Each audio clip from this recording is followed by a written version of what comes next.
Up next, Dr. Greg Little presents The Mystery of American Mounds and Earthworks.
Oh,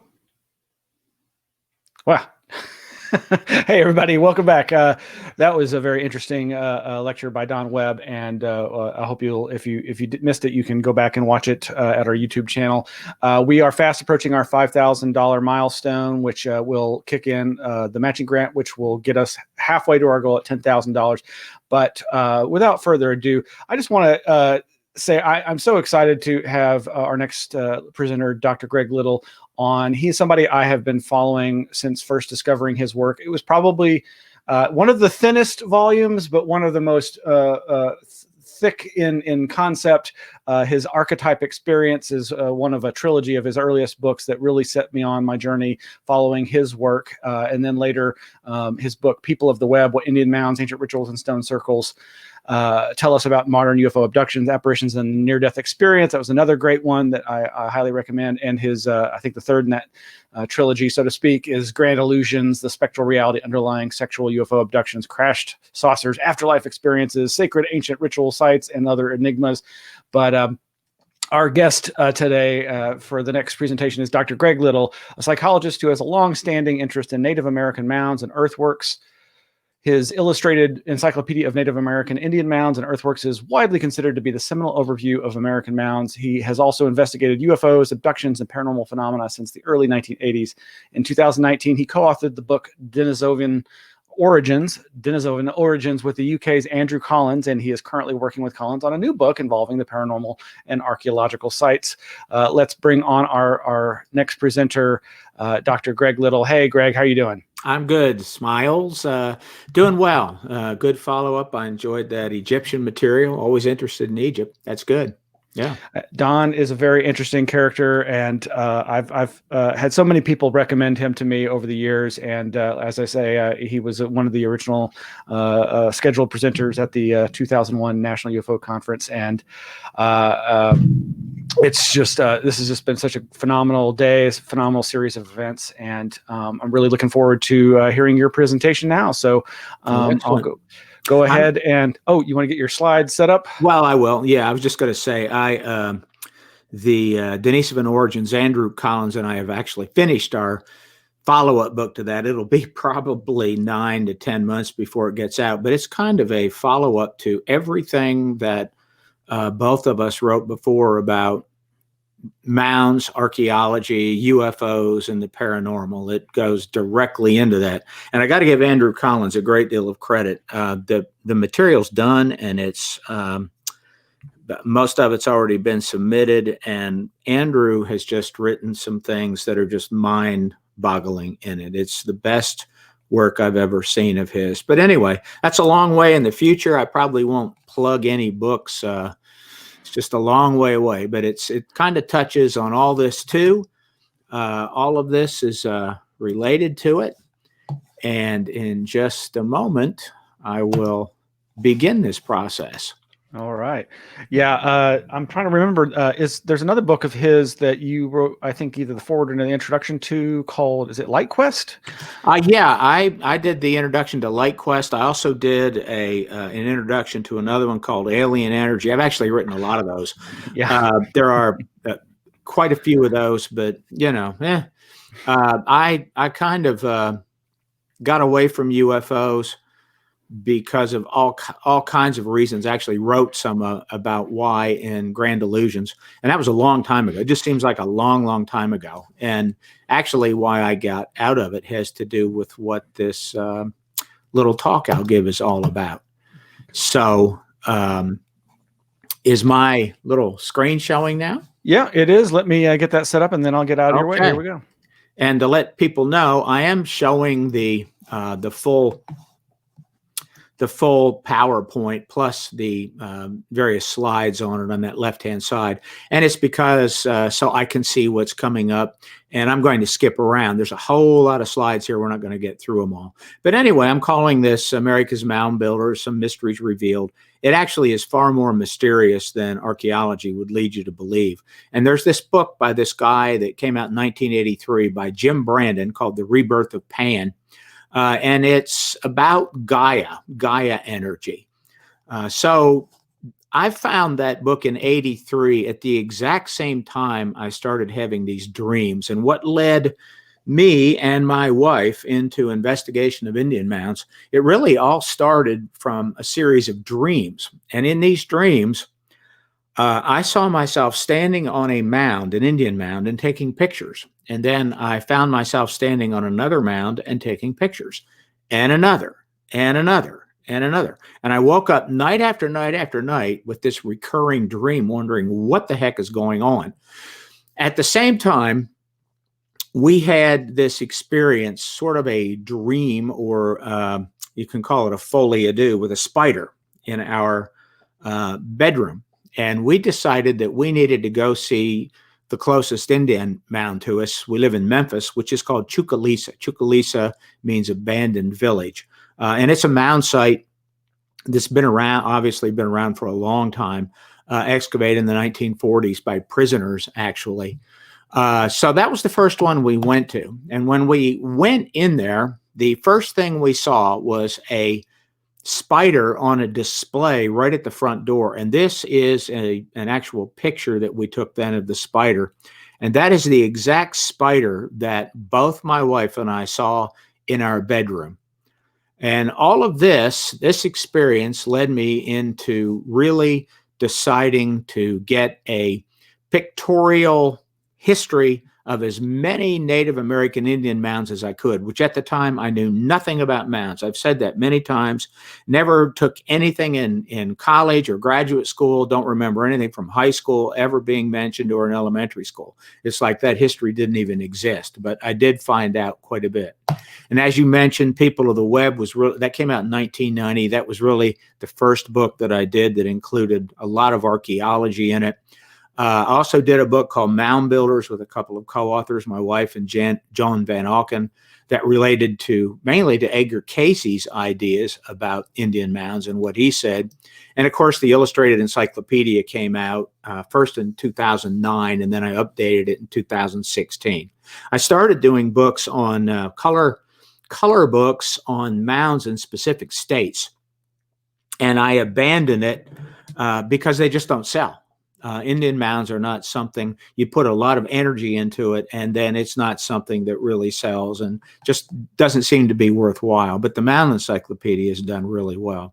At Chucalissa, what we saw was this. This site was once a mound, and what happened here is that archaeologists excavated all of the dirt, and they exposed a lot of the bodies that had been buried, or the skeletal remains that had been buried within the mound. And of course, people loved going to these sites, and they were all over America, and they simply were recovered in 1989 and 1990 everywhere in the country. It is illegal to display real skeletal mounds of Native Americans now, or any of the burial artifacts with them. One of the first sites we went to was Pinson Mounds in Pinson, Tennessee.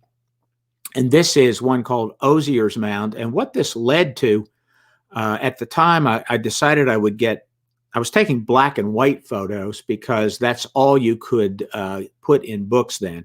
There were no color books that were cheap enough that publishers would agree to publish them.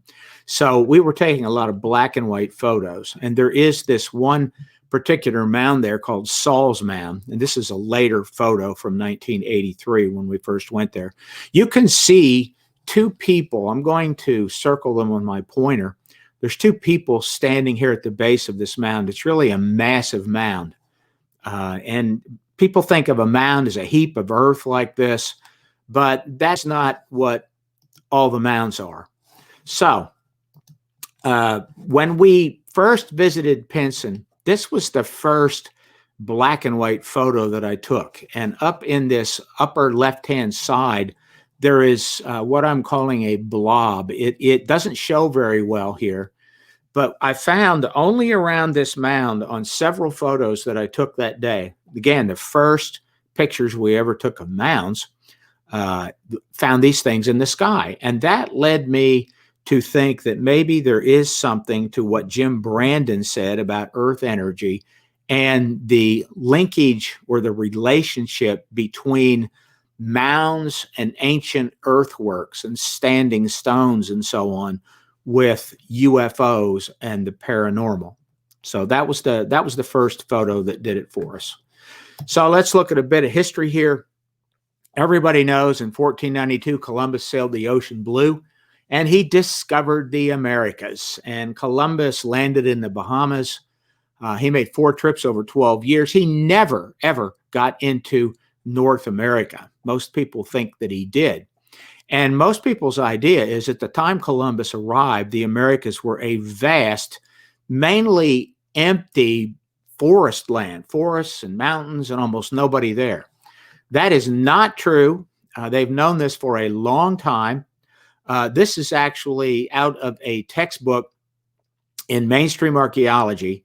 And mainstream archaeology has long estimated the population of the Americas somewhere between 40 to 100 and some million people. Today, everybody agrees that it was at least 57 million people here, but now they are upping that estimate closer to the 100 million. So there were a lot of people here. For example, the Inca had a standing army of 3 million when the Spanish conquistadors started plundering Peru. That's just one example. So there were a lot of people here. But what happened was, by the year 1600, in basically 100 and some years, almost 95% of the Native American populations died out. There were only 4 million left in the year 1600. So when the first settlers came in, they started pushing to the west, and they found mounds and incredible geometric earthworks everywhere. All of these sites were abandoned and they were overgrown. And of course, Columbus called them Indians because Columbus was pretty sure that when he got here, he had landed on the western shores of India. And that is how it all became known as the West Indies. And like I said, Columbus never made it to North America. But very quickly, the Spanish started exploring North America in search for gold and slaves. There was a lot of slave trading going on at the time with the Spanish. As the Spanish came in, mainly in Florida, down in this area, this is where they generally landed. They had incursions with Native Americans, and we know that almost right away, diseases started spreading. Whoops. I did not mean to do that. I don't know. I see why I did. Okay, sorry. All right, so the Spanish also began interacting with very, very tall people. This is recorded in all of their chronicles. It's also recorded by the English and the French and the Portuguese. All of them called these people that lived here, these Indians, they all said that they were led by giants. There are loads of depictions that were done by the Spanish chroniclers that showed these people were exceedingly tall. Now, in some work Andrew Collins and I did, we were able to verify that the Smithsonian recovered 17 skeletons from mounds in the late 1800s that were roughly 7 to 8 feet in height, 7 to 8 feet. And then we found another 20 to 30 archaeological excavations by mainstream archaeologists where they recovered giant skeletons that are roughly 7 feet and more in height. And that's pretty astonishing. Of course, people say, oh, lots of people are tall today. It's really one of every 147,000 people are 7 feet taller or more. And while you say, well, the Smithsonian only found 17 of them when they excavated skeletal remains, well, the Smithsonian only excavated less than 5,000 mounds. And they found 17 giant skeletons in 5,000 mounds. So statistically, it's way, way off. There's something wrong there. This illustration that I'm showing you is of a Timucuan village, and that chief is, or that warrior is over 7 feet in height. This is painted in the Capitol building in the Rotunda in Washington, D.C., and it is a pretty accurate depiction of what they look like in a village.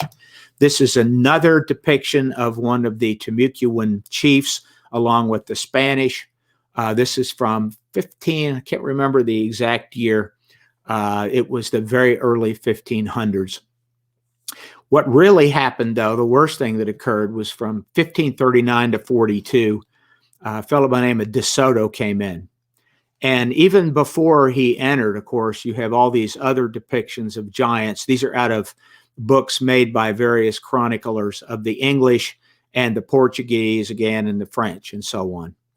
De Soto, when De Soto entered, he entered in Tampa Bay, And this is an archaeological reconstruction of the actual mound village that De Soto supposedly first entered. He always made friends with them. Then he took the chief and generally the chief's wife and family hostage, put them in chains, and then held them until the village gave him everything that he wanted. Then he drugged them along for a while. Then he either killed them or turned the attack dogs on them.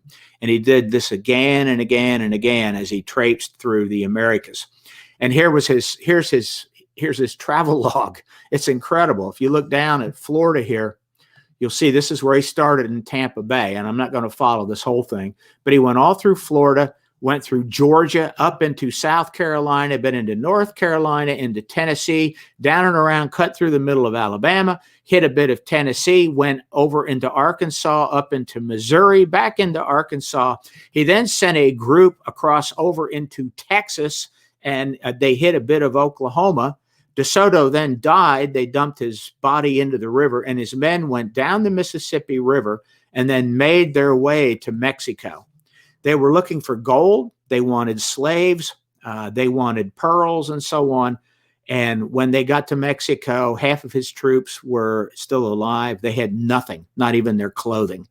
They had gotten nothing. Yet they went through literally hundreds of villages and towns, probably 100 cities that had populations of 5,000 and more, up to 20,000. And they left behind an incredible amount of disease. Again, that wiped out 95% of them. There are some depictions of the battles that De Soto had. And in some of those battles, De Soto made allies with one Indian tribe that had some sort of agenda against another tribe. So the Spanish would help one tribe. And the reason I'm showing this is that if you look here, you see the Spanish fighting an extremely tall warrior right in the front. But if you look into the Native American groups here where the warriors are, you'll see a very tall leader here on the left side, and there is a tall leader on the right side. So it is very well known and accepted that there were exceedingly tall people here at that time. For example, this is out of a 6th grade civics book from Alabama, and it depicts De Soto with Tuscaloosa, the chief. And Tuscaloosa and his son were each at least 7.5 feet tall. There are 4 Spanish chroniclers that all wrote the same thing, and it's very clear that there were exceedingly large people here at the time. That was the focus of the book that Andrew Collins and I did back in 2019 called Denisovan Origins. All right, so let's look at a few of the mounds. I just want to show a few here, and we'll go through some history quickly. This is on the Natchez Trace near Jackson, Mississippi. It's called Emerald Mound. The base covers 8 acres, the base of this mound. So it is a huge mound, 770 feet by 435 feet. And it's 35 feet tall. But on top of that mound are built 8 other mounds. This temple mound up here, its size is 190 feet by 160 feet, and it's an additional 30 feet tall. So it's a series of pyramid-shaped mounds, or what we'd call truncated pyramids, on the top of another truncated pyramid. So looking at this one mound, that's it. That's what remains today. So this is the large mound built on top of the larger mound. Just amazing, actually. Show you a few more sites. I had archaeological reconstructions made by a mainstream archaeologist who was also an artist. I think I had 47 or 48 of these done for the Mound Encyclopedia. This is from Winterville, Mississippi. The large central mound here, this is it today. It's 55 feet tall. And to show you the size of it, that is my wife standing next to a sign right at the base of it. And this was a large site. It had, I think it had 23 mounds around the large central mound. There's a reason why there were so many mounds at many of these complexes. And of course, everybody knows that there were effigy mounds. This is the famous Serpent Mound in Ohio, southern Ohio. And a myth of the lost mound builders, or a lost race of mound builders, started in the 1800s because there were so few Native Americans left. The ones that survived all the plagues that came through, things like smallpox, typhoid, loads of other diseases that the Indians had virtually no resistance to, that the Spanish gave them. The young people really were just trying to survive. So they fled all these towns and the cities where so many people died, and they were asked who built these mounds. And a lot of them said, we don't know. They were always here. And that's actually written in mainstream archaeology textbooks. So in 1877, the Smithsonian did a survey. If you look at this survey, this is actually a huge map pulled out of one of the Smithsonian publications, which I then had scanned. It was in color. The red dots are in the map that in the Smithsonian book, and they identified 100,000 sites. And when I say sites, I mean mound complexes. Some of these complexes had way over 100 mounds. Some of them had 200. So each dot represents a site, and it was estimated that they found 100,000 sites. And what archaeologists have done is say, oh, there's 100,000 mounds, but there were probably way over 1 million at one time. But, okay, so we know the ancestors of the modern Native Americans built the mounds. I want to say that I don't think that there is a bunch of white people came over. I don't think Prince Madoc built them all. It's very clear from the archaeological evidence, the skeletal remains and genetics that have been done, the ancestors of the current Native Americans built the mounds. But the truth is that doesn't really answer much of anything, because I haven't said who the Native Americans really are and where they all came from. But mound building in the Americas didn't begin in North America. Right now, the earliest known mound in the Americas is in Bolivia. It's dated to 8,400 BC, or 10,400 years ago. And that's astonishing. That is a long time ago. The earliest known mound in Egypt, which predates the pyramids, goes to about 3,500 BC. So mounds were being built in South America before any mounds were being erected in Egypt. And that's pretty incredible, actually. So the first mound in Bolivia that was found that dates to this is it. This is kind of the way the settlers found the mounds too. They were all overgrown. But this is the one in Bolivia that goes back over 10,000 years. Brazil has a whole bunch of mounds along in the Amazon basin that date to 8,000 BC, and there are loads of them that they still have not analyzed and done radiocarbon dates. So we don't know how far back they will really go. But right now, 8,400 BC is the oldest.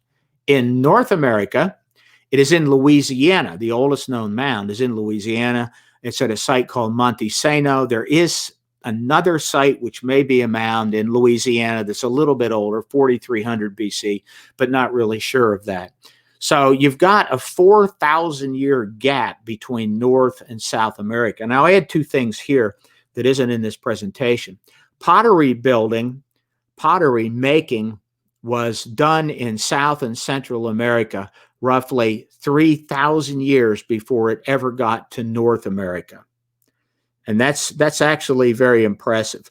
And the oldest petroglyphs, or rock carvings and rock paintings, again, are much, much older than anything in North America. So South America was far older in terms of population than North America. So here in Louisiana, these are called archaic mounds. This is an example of some archaic mounds. These are on the LSU campus. I taught at LSU for about 4 years altogether. Very interesting place. There's mounds all over in Louisiana. And for a while, this site in Louisiana called Watson Brake were the oldest known mounds in North America. It's a 22-acre enclosure found near Monroe, Louisiana.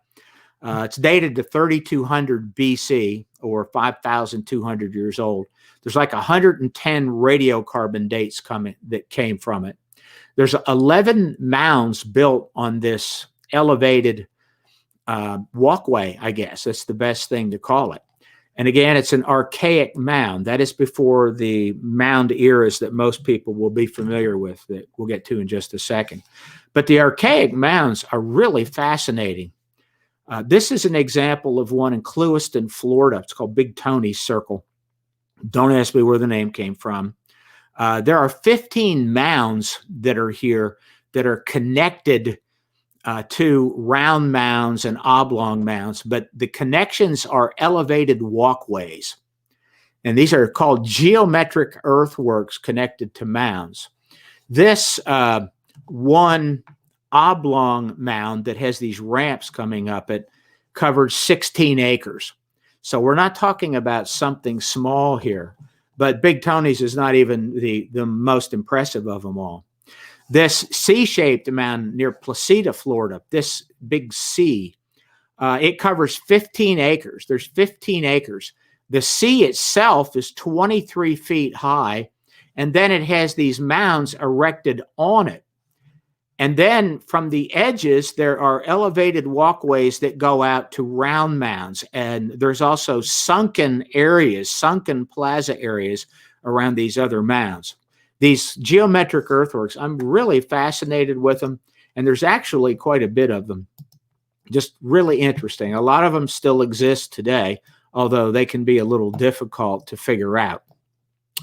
This is playing havoc with me. All right, this is the Shields Mound near Jacksonville. The earthwork that you see here, and I'm calling this an earthwork, these long earthworks, they are a mile in length. And so what they are linear elevations of sand or shell or earth, all packed together.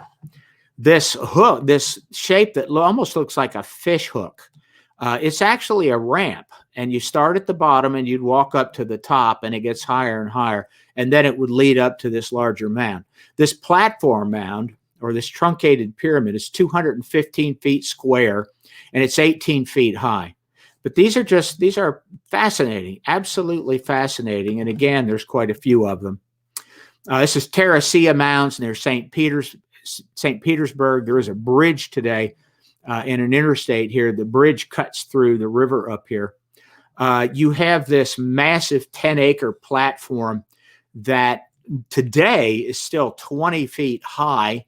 Nobody knows how high it was way back when it was being used, but it has these walkways and it connects to other mounds. And up here at the top, there's a mound with a walkway connecting to another mound. It looks like a guitar. Don't ask me what it is or why it's that shape. I don't know. But these are mainstream archaeological reconstructions. If you were to go into one of these mounds that I've shown you, an archaic mound, including the ones that were at LSU that look like an ice cream cone, this is what they look like. This is actually a vertical cut through one of these archaic mounds, and this is one from coastal South Carolina. They're packed with shell, and they're packed with dirt and sand, very densely packed. So they made them very big. Okay, so mound building that most people recognize in America started at a place called Poverty Point, because most people don't know about the archaic mounds. Poverty Point is in Louisiana, wasn't discovered till the 1950s, and it was discovered with aerial photographs first. There are 50 known Poverty Point sites, and rather than just being a site of Poverty Point, it's now a culture. It got its name from the plantation that was on, and the plantation had such poor soil, it was called Poverty Point. Nobody knows where it came from. Many archaeologists believe it was an influence from Mexico. Probably began at least by 2500 BC. Some portions of it date to 3800 BC. It has a giant bird effigy mound up here. I'll show you a photo of that in a minute. The bird effigy mound, part of it has been dated to 1800 BC, but it's mainly this semi-octagonal embankment. There are a series of these elevated embankments or terraces. They're all 6 feet high. They're exactly all 80 feet wide.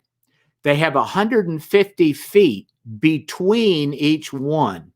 There's enough earth in these embankments to fill 30 great pyramids. I mean, it's astonishing. And they built houses. They had houses. Nobody knows how many people lived here. Most estimated at around 10,000 or so, 3800 BC. They also had all these linear walkways. They had a wood henge to make astronomical alignments. What the heck? Nobody knows. It's a great mystery. So the first type of mound culture that most people might recognize is called Adena. Adena started in roughly 1500 BC. They built large conical mounds. When you say conical, it looks like the top of an ice cream cone, basically. That's like the cone part, the top. They had moats and earthworks. They built massive stone tombs and chambers identical to the ones found in England. We just covered them in dirt, though. They usually cremated most of the remains, but they also did full skeletons in the most elaborate tombs. And it's these tombs where these 17 7-footers that the Smithsonian found came from. They made lots of circular and linear earthworks. Andrew Collins and I came up with something called the Adena elite hypothesis, and that is the elite people of the Adena culture were tall. They were a genetic group of people. We believe they had Denisovan genetics that they were carrying, and they became the leaders for whatever reason. The Adena also made stone forts and sacred enclosures. We'll look at just bits and pieces of this as we move along. This is one of the larger Adena mounds. This is in Miamisburg, Ohio. It's a 68-foot tall mound. And it was originally covered in stone, totally covered in stone slabs, all of which were removed and used for the town of Miamisburg to build various things. There are stones about 4 feet down through the earth today. Most people are not aware of that, but it's not solid earthen. This is a survey made by the Smithsonian back in the 1800s. I think it was 1843, 1844. This was made of Marietta, Ohio. It's where the Muskingum River comes out on the Ohio River. And what you see here are a series of square earthworks. And there is a mound here with a moat. This is called the Conus Mound, and there's a moat around it. And I want to show parts of this. A lot of this, these two large mounds remain today. The Conus Mound remains along with the moat, but most of the rest has been destroyed. So this is the Conus Mound. It's 30 feet high. And the moat, this is a shot of what the moat looks like. Again, most people think that they just threw the bodies down and covered them by dirt. Not true. These are Smithsonian published pictures of excavations of tombs within mounds. These mounds actually were in Missouri. I'll show you another one where it's much more impressive. You can see that the work on these tombs, the dry masonry, is pretty amazing. These mounds were in what's called the Hunter Farm area. In Missouri, near New Madrid, Missouri, not too far from there. And my wife's family is named Hunter, and they own a lot of this land. And none of these mounds exist today. But this shows you what the tombs look like. And these would be identical to ones found in England. Just skipping around a bit, let's look at Moundsville, West Virginia. And this is a map made by Henry Schoolcraft. I think it was 1822 or so. Schoolcraft did his work before the Smithsonian existed.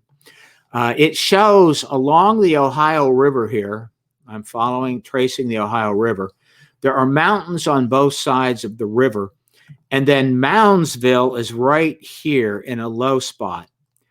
Along these ridges of these mountains are what are called lookouts. I don't know if most people can see this. If you're watching this on a phone, you can't see it, but that says lookout. This down here says lookout. There's a lookout on the other side of the river. There are many of these. And what they built on those lookouts were stone towers. And then they would watch the river for movement. And if somebody came up or down the river who they believed should not come up or down the river, they would send messages through smoke. Before I show you some of what those probably looked like, or at least the remains of them, let's look at one other bit here. Here in Moundsville, there's a little stream that you can't see on this map very well, but it's called Grave Creek. And the Grave Creek, this is the little Grave Creek. Well, it's a creek, yeah. But there's a piece of it that goes through, and this is called the Grave Creek Mound.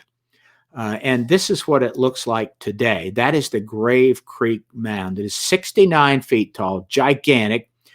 It was partially excavated, and in the 1800s, they actually put a museum on the inside of it, and you'd go into the museum through a tunnel, and then they displayed skeletons and so on. And they once had a horse track built around it. I mentioned the lookouts that were here. This is one of the stone watchtowers or lookouts near Grave Creek. And this was a drawing done, a rendering done by Schoolcraft in 1830. If you look carefully off to the far right side, this is the Ohio River. So this gives you a view of how well you could see the river. And that mound that I showed a minute ago, the Grave Creek Mound, is right here. And that today is pretty much the center of Moundsville, West Virginia. Just to show a few more, this is one of the sites where the 7-foot skeletons were recovered. These are the Dunleith Mounds in East Dubuque, Illinois. There's 26 mounds at that site. This is off one of the archaeological displays at the site. A common thing that they did, this is a mystery, is they would bury intact people like spokes of a wheel in the base of these mounds and in the tombs. And in the case of this one, 3, 4, 5, 6, 7, 8, yeah, there's 11 people in this one. 11 seems to be a common number in these. I'm not sure why. But this has been a mystery for a long time, why they did this. Here's another place where they did it. In this case, there's 12 arranged in a circle. This is from Ohio. Again, out of the Smithsonian this comes. And this one's really interesting because the top 3 individuals had their heads severed and the skeleton and the skulls were placed between the legs. Now, I have measured these, and these 3 skeletons that have the heads placed between the legs are much taller than everyone else. I don't know what that means. In the Kanawha River Valley, there is a mound in South Charleston, and this is the display, the archaeological display off of that. And again, you have one large 7 to 8 foot tall skeleton in the center, and then it is encircled by a series of other skeletons. Once again, it's a great mystery. Nobody really knows precisely what that's about. Here's another mound in South Charleston. Ancient Aliens did a show and went to this site. When this was excavated by the Smithsonian, there were 2 7-foot skeletons excavated. When I say 7 feet, I mean 7 feet and above. The Adena also built what are called stone forts or mountaintop forts, better known as hilltop forts. This example is Fort Hill, Ohio. There's an area of 48 acres here that is at the very top of a mountain. So this is the flat top of a mountain. In some cases, they would alter the mountaintops and literally flatten them. So you have steep sides. And then they would build a stone wall and an earthen wall around the edges. In this site, for example, these walls are up to 50 feet in height, a 50-foot wall, and they are 40 feet wide. That's incredible. And it's 1.5 linear miles around this mountaintop. And the weird thing is, if it's a defensive formation, why are there so many gaps, literal holes that people can walk through? And there are 33 of them, which is an interesting number. This is another example of a hilltop fort. It's called Fortified Hill in Ohio. It's a 16-acre enclosure, again, at the top of a steep mountain. And there are a bunch of stone mounds in it. It has an outer wall and lots of embankments and strange entryways to the inside. So it's pretty much been determined that something was going on back then. There is a line running across southern Illinois and Indiana, and there's about 20 of these Adena forts running in a line there. So let's skip ahead a bit. Let's look at the interior of one of these. This is like one of the walls of a fortress at Berea College. And Berea College, this is the actual entrance, is in Berea, Kentucky. It's called Indian Fort Mountain. To show you what the inside of these walls look like, there it is. I mean, that's actually pretty amazing. So they would take these stone blocks and fill them up, and then they would try to pack dirt in it. And these walls got very, very large. So we'll go to the next one. We got about maybe 18 minutes left. Let's take a look at the Hopewell. The Hopewell made geometric complexes. They made lots of earthworks. That's the group that built the effigy mounds. We know they incorporated solar and lunar alignments and also alignments to stars. They're the ones that's the culture that built these stone effigy mounds. This one is Rock Eagle Mound in Georgia. It's 10 feet tall. The wingspan is 120 feet. There are several other of these stone bird effigies there. And these stone effigies extend on into Alabama. This is a stone serpent that is found near Anniston, Alabama. And it actually was discovered not too many years ago. I believe it was 2006 by an archaeologist who is the chairperson of the Jacksonville State University Archaeology Department. And Brent Rains, who I know you had on this show last week, Brent went to the same place with the archaeologist. He showed us a lot of interesting stone remains there, including stone mounds. We saw hundreds of them when we visited with him there, but there are probably 3,000 to 5,000 stone mounds in that immediate area, all of which have just recently been discovered. There's also a lot of interesting geometric earthworks that look like they have religious symbolism. Long involved story with this. This is called the Hanukkah Mound or the Milford Earthworks in Milford, Ohio, totally destroyed. And just to get to the bottom line, this is probably a bird effigy mound right here. But the outside of that is an earthen wall that is formed into what looks like a Hebrew oil lamp. And some people have speculated, probably with good reason, that this is a 9-pointed menorah, which it could be. Again, the most famous of all these effigy mounds is Serpent Mound in Ohio. And this just keeps clicking me to the wrong places. All right, let's... So the name of Hopewell, I'll show that quick, and then we'll get into the last one. Hopewell comes from this site. It was the Hopewell Plantation. It's near Chillicothe, Ohio. Pretty much totally destroyed today. You have this outer embankment here with a moat on the inside, massive wall of earth enclosing over 100 acres, 111 acres. So there's a wall of earth around this. The earthen wall is in some cases 20 to 30 feet high. Inside, you see mounds all over the place. These are all mounds. These are stone mounds here. And then there's an enclosure that is made into like this D shape. And inside it are 7 mounds. Now, that has been speculated by a lot of people that it represents the Pleiades. I'm not sure about that. Then there's a square enclosure out here that has a mound at each point. So there are loads of these kind of earthworks. This is one in Hopeton, near Chillicothe. It's the Hopeton work. It is a circle. Again, the outer walls of the circle are made from earth. It's a linear embankment of earth. Then it attaches to a square. On the inside, there are mounds and then other circles. Very, very strange.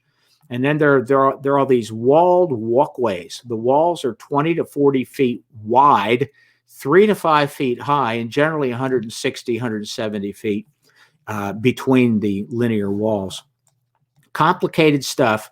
For years, I have tried to explain some places such as Newark, Ohio, like on radio shows where you try to verbally show it to people, and it's pretty much impossible. I'm not going to take a lot of time in this, but a lot of this still exists today. A lot of it remains in pristine condition. It is in Newark, Ohio, that's about 60 miles due east of Columbus, Ohio. This formation on this far upper left-hand side is called the Circle and Octagon. There is a circle made of a wall of earth about 16 feet high that then connects with straight lines of earth, again, about 16 feet high, forming a 50-acre octagon. At each point of the octagon, there is a truncated mound at each point.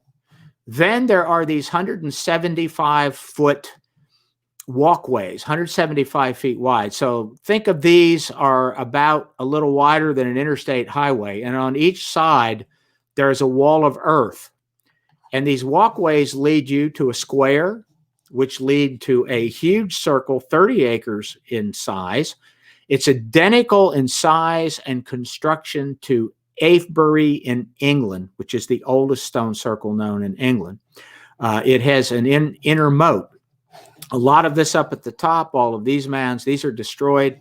The walkways are largely destroyed. But this one, which the survey just ended here, it extended 56 miles to Chillicothe, Ohio, where it attached to an identical circle and octagon. So the distance here, to give you an idea of the size, the distance from the circle and octagon to this circle is about 1 mile. It's 9/10 of a mile between these two spots. So if you look at this little spot right here, it's called the Observatory Mound. It's an odd mound built at the top of this circle, right at the point. That's it. The observatory mound itself is 14 feet in height. Here's what it looked like in the 1930s. I licensed this photo from the Ohio Historical Society. You can see the circle here going around, tracing it around. This is the observatory mound. The circle continues, and then there are these connectors of a wall of earth, and then you have the walls of the octagon go all the way around. You can see the truncated mounds at each point. There's one. There's one. You can see this one pretty well. You can see this one and this one. Well, in the 1830s, this became a golf course. And that has kept it in pristine condition. A lot of people are angry about it, so be it. But it's kept it in pristine condition. I want to show you also this little circle right here, which was part of the original construction. It's a sacred circle, sacred enclosure. Here's what it looks like on Google Earth today. You can just barely see the walls here because there's so many trees growing on it now. You can see the wall going around. This is that observatory mound again. And then it connects. You see the octagon here. You really can't see the truncated mounds very well. Those are actually all now tee boxes. But if you want to see where it is, that's pretty much it. This is the inside. This is looking down. This is one of the truncated mounds that is the tee box. You can see here where the wall connects. And this outer wall going straight almost to the center is part of the octagon wall, and you can see it connecting over here. This is another one of the truncated mounds you can barely see through this figure. All right. Just skipping around. Okay, let's have a look at, this is that small circle. This is part of the octagon over here. This is the small circle. It's a green. I don't remember the whole number on it. Again, if you look at this bottom walkway here that goes 56 miles, archaeologists call it the Great Hopewell Road. It connects to this site, the High Banks Works that are also near Chillicothe. I want to show you this circle that is identical in size to Avebury. It has an eagle mound right in the center, a large eagle mound. This is a 1930s photo of it. It used to be known as the Fairground Circle because the Ohio State Fair took place in it. It was just the perfect size for it. And there's only one way in. It's right over here. All the rest of it are high walls of earth and a moat that does fill with water. This is the outer embankment of it. This is what the moat looks like, just to give you a little example of it. Let me just skip to what the circle and octagon does. It measures the moon's movements over 18.61 years. Don't have time to explain all that, but basically it is a perfect eclipse predictor.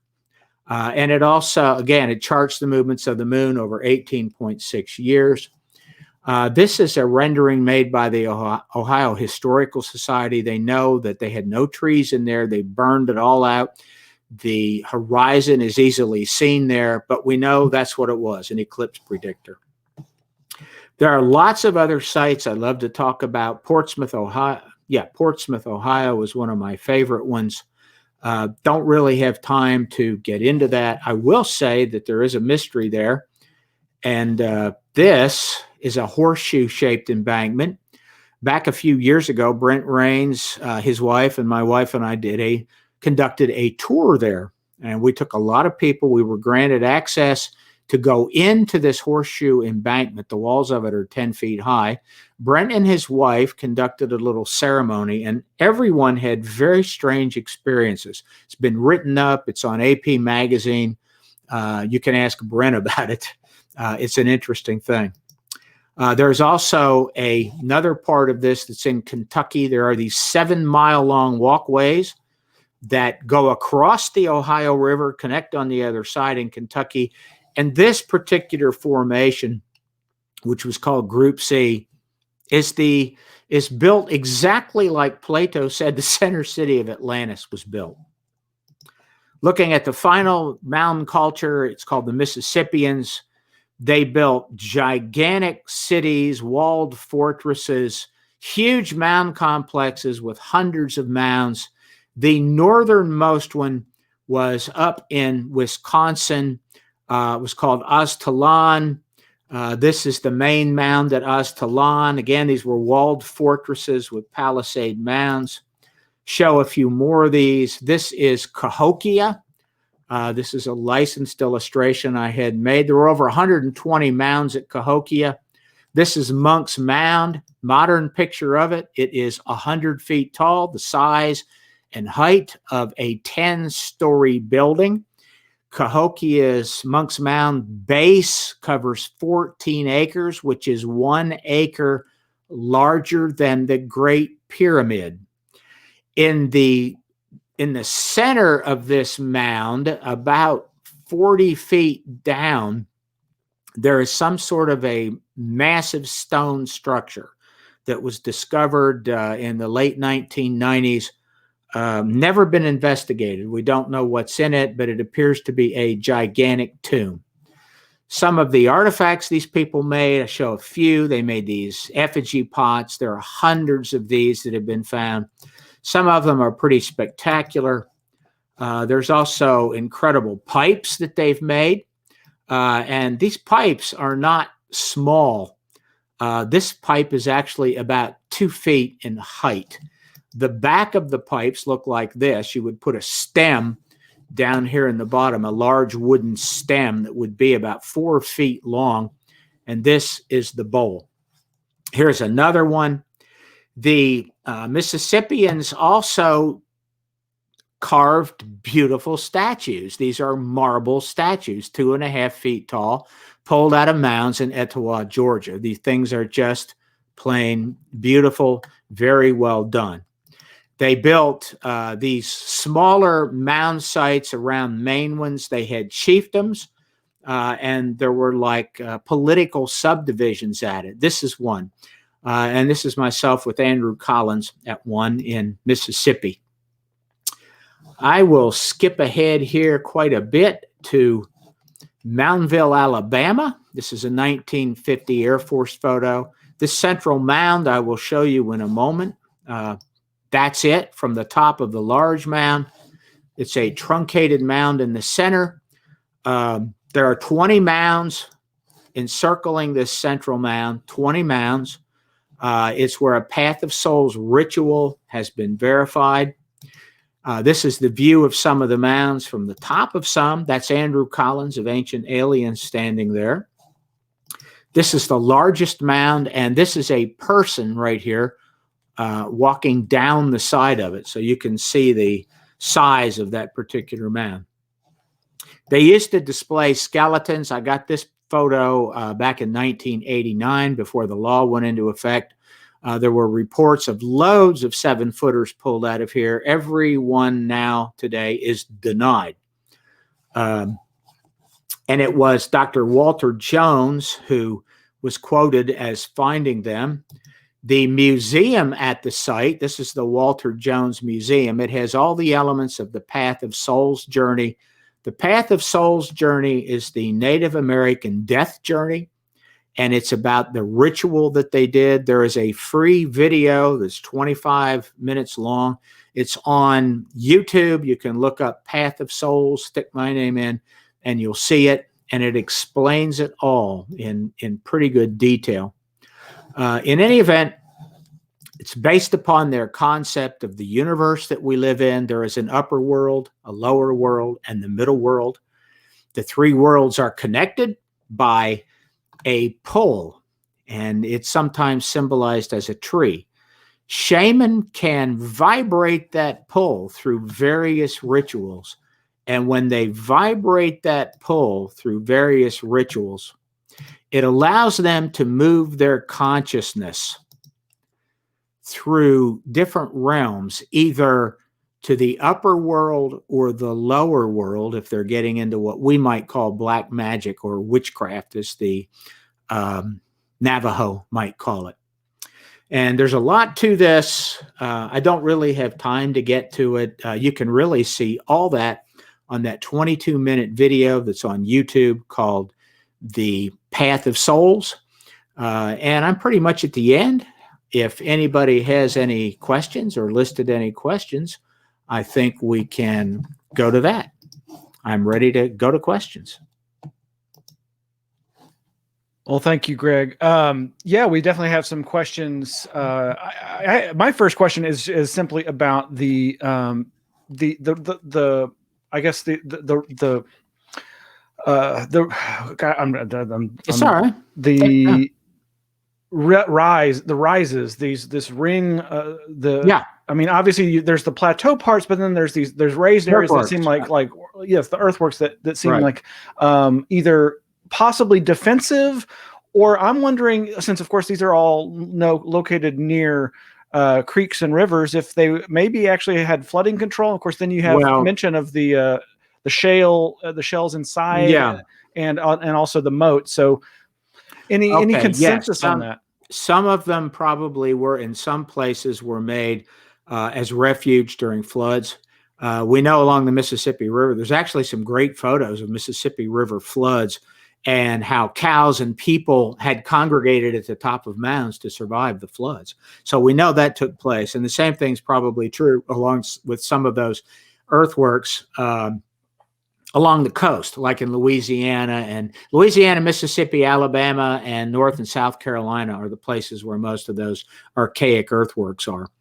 So yes, in some cases that's true, but in other cases, nobody has any idea why they built the geometric earthworks the way they did, except that they were astronomically aligned. I never really got into all the stars in this, the book Denisovan Origins and some others. We ran a great deal of statistical analyses on these, all of which we've published, and it's been cited by lots of people, and it's easily accessible. But yeah, some of them were for that. But a lot of them were sacred enclosures. A lot of these hilltop forts, some of them definitely were defensive forts. That's something Jim Brandon wrote about in his book back in 1983 when I first got interested in these.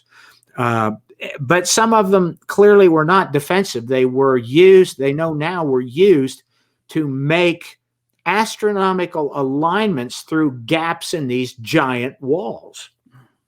And then they would do certain rituals. And I've always been interested in the rituals. And in fact, I've worked out a lot of the rituals. In this new book with Andrew, we did not put a lot of the very specific rituals. However, we are working on, or I will work on another one that really goes into some of the real rituals, including the use of hallucinogenic drugs, because they did use hallucinogens. We know that. Yeah.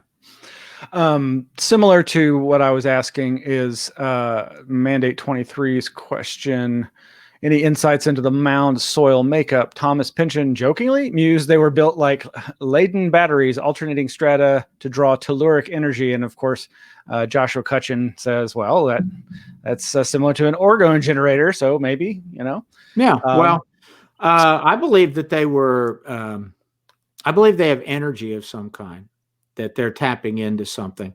There's been loads and loads of excavations done where they've shown the strata and really shown exactly how they built these. They built them a basket load of dirt at a time, but they did layer them with different kinds of sand, different colors of sand, different types of soil, clay. They would sometimes bring it from very vast differences, from distances, some quite a ways away. That's really what I want to say. So they were careful about it.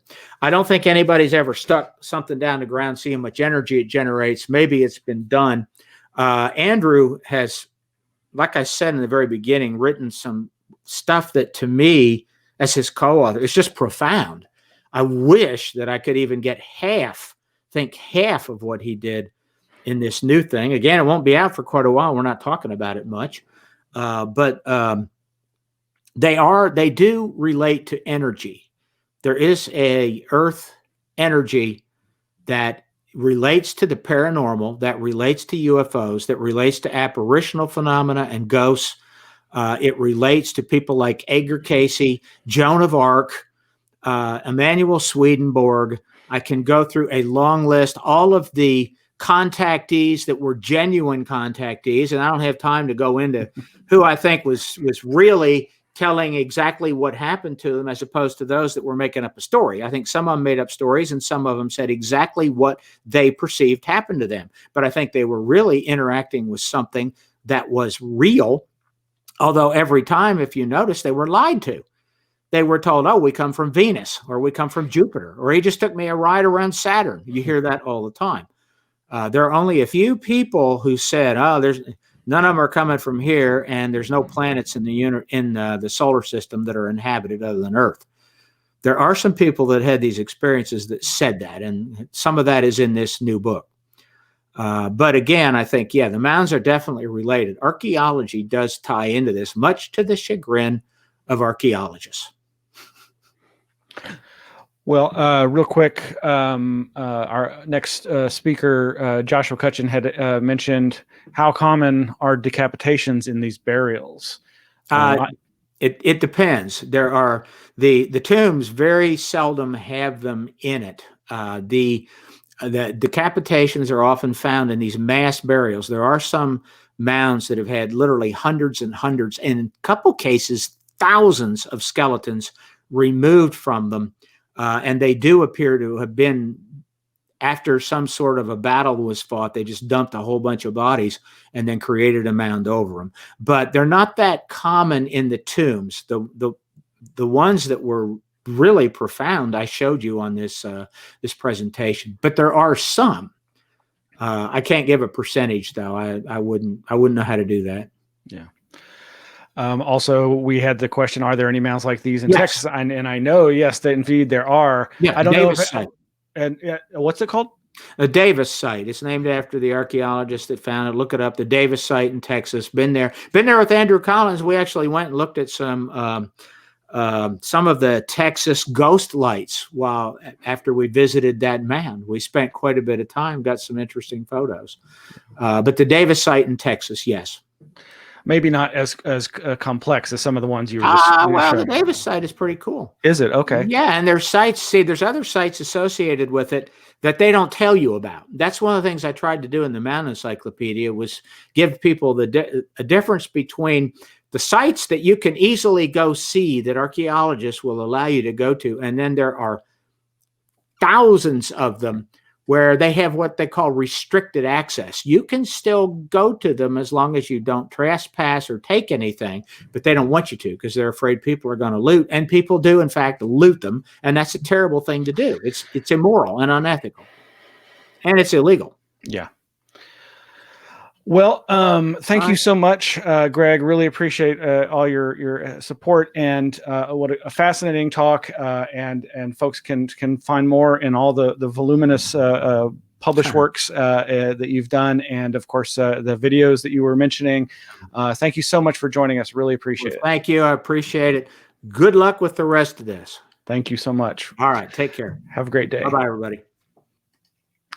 All right, folks, this is the third Streamathon. It is our December 5th episode, and coming up next is Joshua Cutchin with a great lecture about the Changeling phenomena and its connection to the alien abduction phenomena. You can find out more about him and all of our other speakers at our website, anomalyarchives.org. You can see our current Streamathon pledge counter. We're getting close to that 5,000 mark, so help us out there if you can. And we got a couple of things to do, so we'll play a few things before we get on to this next presentation, so stay tuned.